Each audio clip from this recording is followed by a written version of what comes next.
อนที่เขาจกบ่อขับนะครับเขาแบคโฮง่ายๆเนี่ยยกรถรถอย่างรถจกนะ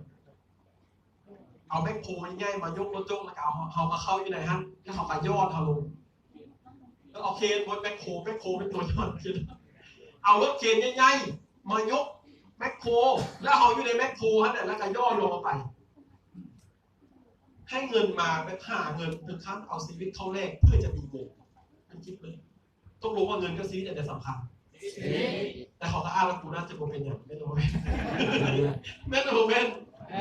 ซึ่งทีนี้เองคือว่าเมื่อที่อาชีพบางอาชีพให้เงินได้จริงนะให้เวลามาได้อาชีพบางอาชีพให้เงินได้แต่ให้เงินมาน้อย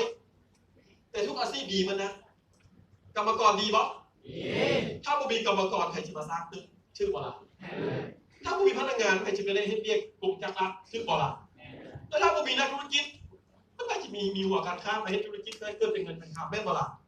ถ้าบ่มีเอ็มโฟนเราก็อยู่บ่ได้ถ้าบ่มีผู้ลงทุนเครื่องไฟฟ้าเราก็อยู่บ่ได้ทุกอาชีพเขาเรื่องเกียรติและทรัพย์สินเหมือนกันเป๊ะมีเท่ากันค่าความเป็นมนุษย์และเกียรติทรัพย์สินคนมีเท่ากันแต่ละอาชีพน่ะไลฟ์สไตล์จะบ่คือกันชีวิตจะมีกำไรบ่คือกันอาชีพแรกเลยท่านลูกจ้าง